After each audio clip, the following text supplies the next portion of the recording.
Yeah, that's the one. Well, but this guy, you know, I mean, for whatever his sad reasons, he wants us to bomb us all back to the agrarian. He's a control freak. Yeah, well, he wants us all to live in yurts and to travel around, you know, in coracles, you know, and so we don't have the wheel anymore, and maybe we'll probably even be banned fire. We'll just have to sit around shivering in caves. This is the well, actually, you know, Europe has been banning in some countries and putting taxes on fireplaces and space heaters. Oh, yeah, I mean, I must say, one of my great pleasures in life is going to a pub, an English pub, and sitting outside where there is one of those outdoor heaters and having a cigarette, which we're just about allowed to have in this country. But and that puts out carbon, too. Yeah, well, exactly. I like to do my bit, strike my tiny blow in the Great War for freedom. Yeah, but I mean, it is an odd scenario where you've got all these crazies going to the Copenhagen to protest in their polar bear costumes and stuff, and the people they're actually marching in support of are the most vicious form of capitalists you could possibly imagine. Now, I believe in the capitalist system, but I believe in the capitalist system that favors the little man, that favors the kind of hard-working entrepreneur, small businessman. What I don't like is corporatism. You know, I mean, this was exactly what happened under Nazi Germany. It's a piratical system of looters. Yeah, exactly. Well, this is what happened under Nazism. Hitler allowed certain favored business concerns to prosper under his fascist regime. And this is exactly what's happening in the world now. Certain favored big businesses, which can afford to absorb the massive costs which are going to be imposed on us all by carbon trading and so on, these businesses are going to thrive. But people like you and me and your listeners are going to be screwed something rotten. And those big businesses will pay their cut to the Hermann Goerings and Joseph Goebbels and Adolf Hitlers of today. Yeah, I don't think these analogies are inappropriate either. I mean, you know William Crystal, who died recently, one of the founders of neoconservatism. Yes. He wasn't so interested in the great clash between you know, the Free West and the Soviet Union. What interested him far more was the war between liberalism and, I suppose, what you'd call libertarianism. Because I think he sensed that this was a much more subtle and dangerous war that was going on, because a lot of people don't realize it's happening. Because you know, that there's no evil Soviet empire trying to, you know, point its SS-20s at us anymore. People imagine that the great clash of civilizations is over. Actually, what's happened now is that we are fighting a guerrilla war of ideas against it's for the right of the individual to enjoy his liberty versus big government which wants to take our liberty away from us. Which is allied with select global corporations that don't want a free market. They want a government that can deliver them monopolies. Yeah, absolutely. And I suppose when one starts talking about using words like conspiracy, people on the liberal left say, aha, you're just another conspiracy freak, you're making all this stuff up.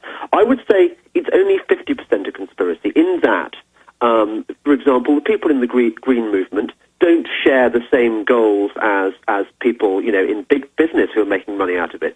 What's happened is that a ragbag of different people just happen to have found a common theme whose ideals they share, but for completely different reasons. So you've got the Greens, who want us all to live in you know, mud huts and stuff, and restore the barter system, and abandon fun, and we'll just eat our, you know, raw leaves and give up meat and stuff.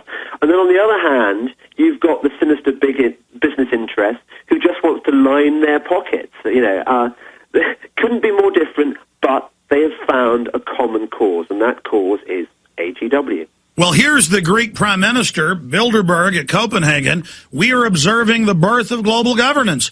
And you link through, he made these quotes. It's in the official Copenhagen record. We have Herman von Rompuy, I could play the clip again, but I played it literally 30, 40 times, saying this is the first year of global governance. We have Ban Ki-moon in the New York Times, an editorial he wrote, saying the Green Movement is the funding mechanism for global government. We have Al Gore saying it. We have Gordon Brown saying it. They're all admittedly setting it up, but then when we say, okay, we don't want your global government, And again, here's the London Telegraph or Daily Telegraph headline saying there'll be nowhere to run from the New World Government. But again, they're trying to tell us that they're announcing this, but then we're not allowed to oppose it, as if we're so stupid they can announce global government, but then tell us it doesn't exist. What is the psychological tactic there of, say, Monbiot? I mean, just real fast, because you brought him up.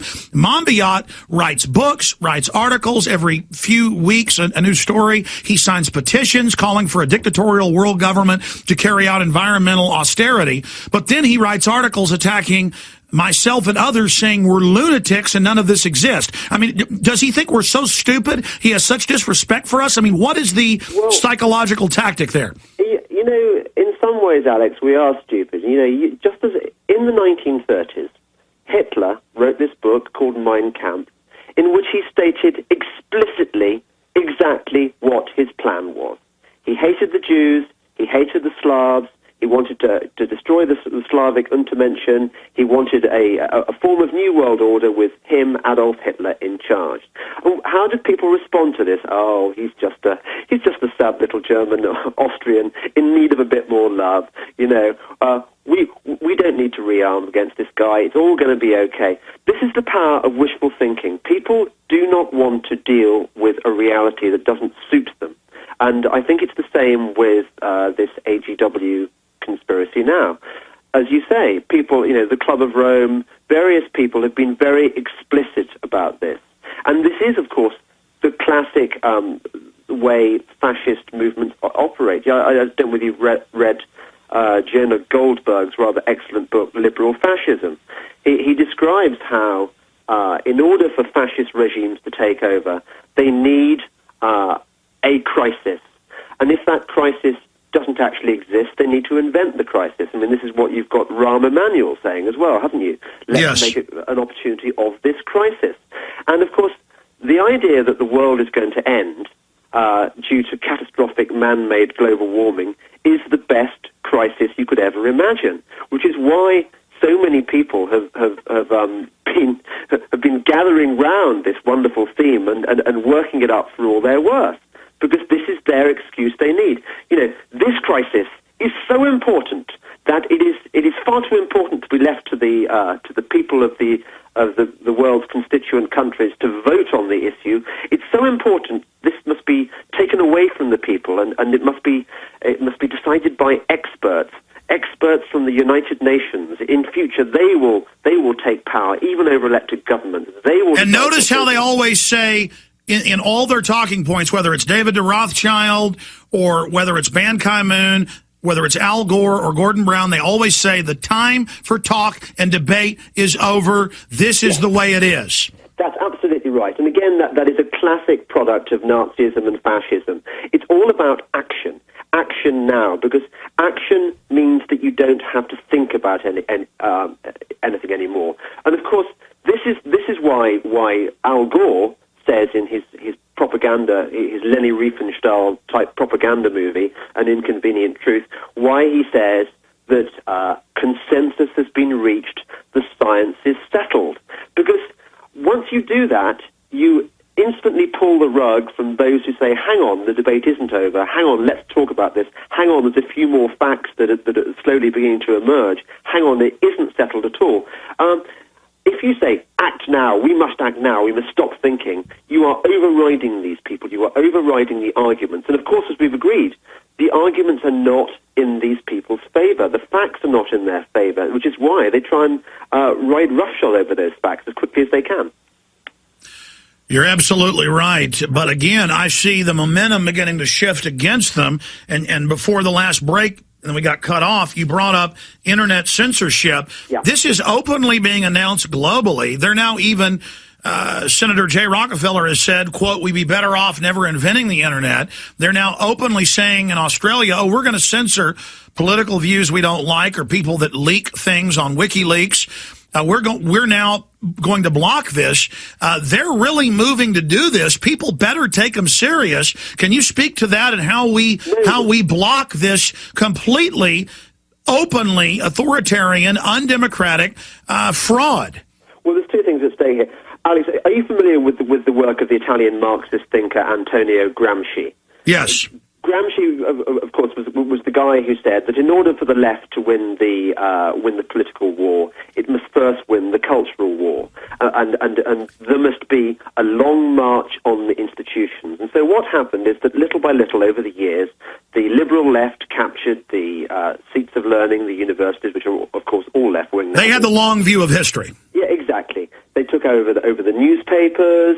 They took over the schools. They took over every aspect. I mean, the music industry, pretty much every aspect of our culture is controlled by the liberal left. But I wouldn't even call them liberal left. They're just criminals that call themselves liberal so they can be the bleeding heart and you're the bad conservative. Well, call them what you will. The point is that up until very recently, until Al Gore invented the Internet, which I'm sure he's regretting now, until Al Gore invented the Internet, we didn't really have a way of expressing our dissent to all this.